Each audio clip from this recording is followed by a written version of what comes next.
And tailorings biryani చూసారు కదండి. Egg biryani చూస్తారు కదా, ఎలా చేసుకోవాలో చూపించేస్తాను. ముందుగా స్టవ్ ఆన్ చేసుకొని గిన్నెలో ఎగ్స్ వేసుకొని వాటర్ వేసుకొని పెట్టుకోవాలండి. ఇప్పుడు పక్కన వచ్చేసి బాస్మతి రైస్ తీసుకోవాలి. నేను 1/2 kg రైస్ తీసుకున్నాను, బాస్మతి రైస్. ఇవి ఒక 2-3 టైమ్స్ కడుక్కుంటున్నాను చూడండి, వాటర్ వేసుకొని. అలా కడిగేసుకున్న తర్వాత మంచినీళ్ళు పోసేసుకొని ఇప్పుడు గిన్నె నిండా వేసుకొని వాటర్ మూత మూసేసి పెట్టేసుకోవాలండి స్టవ్ మీద. అంటే ఇది గంజి వంపాలి కాబట్టి వాటర్ ఎక్కువ వేసుకోవాలి మనము. చూసారు కదా, ఉడుకుతూ ఉంది రైస్. ఒకసారి కలుపుకుందాము. చూసారు కదా, అలా కొంచెం ఉడుకుతూ ఉన్నప్పుడు దీంట్లో ఇప్పుడు మనం మసాలాలు యాడ్ చేసుకోవాలి. చెక్క, లవంగము, యాలకులు, సాజీరా, బిర్యానీ మొగ్గ అన్నీ వేసేసుకొని దాంట్లో రైస్ ఉడుకుతున్న దాంట్లో వేసేసుకొని కొంచెం పసుపు యాడ్ చేయాలండి. కొంచెం పసుపు. ఇప్పుడు నెక్స్ట్ వచ్చేసి కొంచెం గల్లుప్పు యాడ్ చేయాలి. వేసిన తర్వాత ఒకసారి కలుపుకోవాలి. సాల్ట్ మొత్తము రైస్కి అంతా పడుతుంది. ఉడికేటప్పుడు వేస్తే మనకు మంచిగా ఉంటుంది రైసు. చూసారు కదా, బాగా ఉడికిపోయింది. ఇలా ఒక రైస్ అలా గింజ తీసుకొని నలిస్తే మనకు ఉడికిందో లేదో తెలిసిపోతుంది. బాగా ఉడికిన తర్వాత మూత పెట్టుకొని ఇది గంజి వంపుకోవాలండి. ఎక్స్ట్రా వాటర్ ఉన్నదంతా పోతుంది. ఇప్పుడు నేను గంజి వంపేసుకుంటున్నాను. ఇప్పుడు గంజి వంపుకున్న తర్వాత మనం స్టవ్ మీద పెట్టాలి, కానీ మనం స్టవ్ ఏం ఆన్ చేయొద్దు, అలాగే వదిలేసేయాలి. గంజి వంపిన తర్వాత మూత మూసి అలాగే ఉంచేసేయాలి. ఇప్పుడు ఎగ్స్ కూడా ఉడికిపోయాయండి బాగా. ఇప్పుడు స్టవ్ ఆఫ్ చేసేసుకుందాం మనము. ఇప్పుడు ఈ ఎగ్స్ అన్నీ తీసి పక్కకు పెట్టేసుకుందాం. ఒక 2 టమాటాలు, 2 ఆనియన్స్, కొన్ని పచ్చిమిర్చి, ఇవేమో ఫ్రైడ్ ఆనియన్స్కి, కొత్తిమీర, పుదీనా, అల్లం వెల్లుల్లి అండి. ఇవన్నీ కలిపేసి మనము గ్రైండ్ చేసుకోవాలి. ఆ ఆనియన్స్ అయితే ఫ్రైడ్ ఆనియన్స్కి, ఇవి సపరేట్గా అవి సపరేట్గా కట్ చేసుకోవాలి. ఒక 10 మిరియాలండి. ఇవన్నీ కలిపేసి మిక్సీ గిన్నెలో వేసుకుందాము.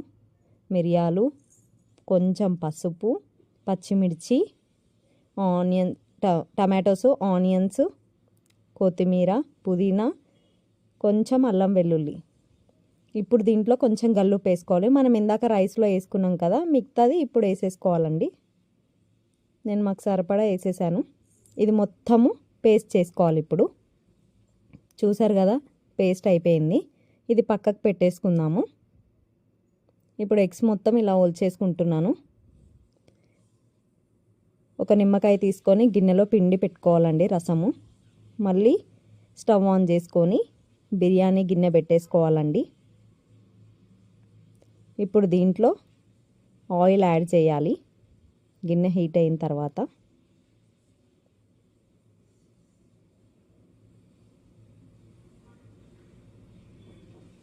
నేను దీంతో 2 వేసుకున్నానండి స్పూన్స్, సరిపోతుంది.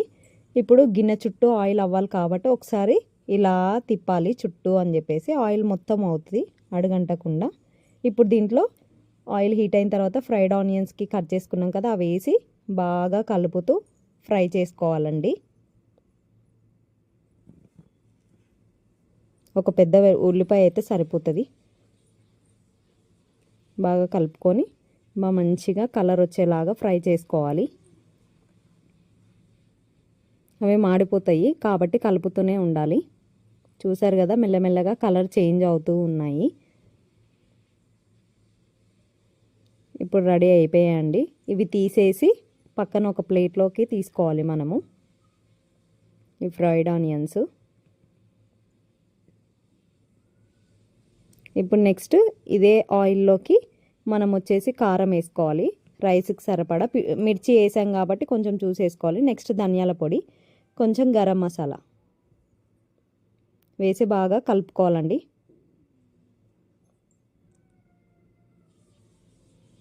ఉండలు ఏం లేకుండా మంచిగా కలిపేసుకోవాలి.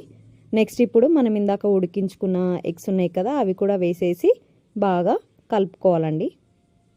తర్వాత మనం మిక్సీ పట్టుకున్నాం కదా, ఆ పేస్ట్ మొత్తం దాంట్లోకి వేసుకొని మంచిగా కలిపేసుకోవాలి.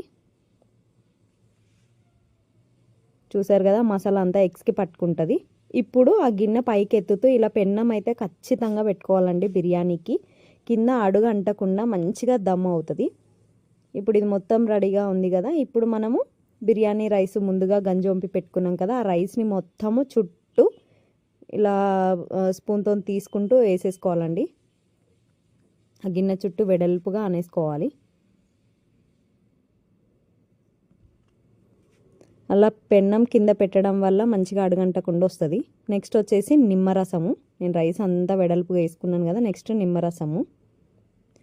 తర్వాత నెక్స్ట్ వచ్చేసి నెయ్యి వేసుకోవాలండి. మీకు ఇష్టం లేకుంటే నెయ్యి వేసుకోవద్దు, ఇష్టం ఉన్న వాళ్ళు వేసుకోండి, ఫ్లేవర్ బాగుంటుంది నెయ్యి వేస్తే. ఇప్పుడు నెక్స్ట్ వచ్చేసి ఫ్రైడ్ ఆనియన్స్ ఉన్నాయి కదండి, అవి కూడా వేసేసుకోవాలి. మొత్తం చుట్టూరా వేసుకోవాలి. నెక్స్ట్ కొత్తిమీర, పుదీనా వేసుకొని ఇంకా దాని మీద ప్లేట్ పెట్టేసేసి ఆ ప్లేట్ మీద ఒక రాయి కానీ లేకుంటే ఏదన్నా ఇట్లా పెట్టుకోండి బరువు. అప్పుడు ఎయిర్ అనేది బయటికి వెళ్ళకుండా మంచిగా దమ్ అవుతుంది. చూసారు కదా, పెన్నం అయితే కంపల్సరీ. ఇప్పుడు రెడీ అయిపోయింది. ఒక 10 minutes తర్వాత చూసేద్దాం. స్టవ్ ఆఫ్ చేసేసుకొని రాయి తీసేసి చూసేద్దాం. చూసారు కదా, మంచిగా దమ్ అయిపోయింది. ఎంత బాగుందో tasty egg biryani in simple way. చూస్తారు కదా, మసాలా అంతా రైస్కి ఎంత మంచిగా పట్టుకుందో. గిన్నెకు మాత్రం ఇంత కూడా అడుగంటదు. కింద పెన్నం మాత్రం కంపల్సరీ వేసుకోవాలండి. మన చపాతీలు చేసే పెంకు ఉంటుంది కదా, జొన్న రొట్టె, అది పెట్టుకోవడం వల్ల చాలా బాగుంటుంది. ఇప్పుడు చూసారు కదా, నేను ప్లేట్లో పెట్టేస్తున్నాను. మసాలా మొత్తం చాలా మంచిగా పట్టేసుకుంది. టేస్టీ ఎగ్ బిర్యానీ అండి. Thank you for watching. Subscribe for more videos.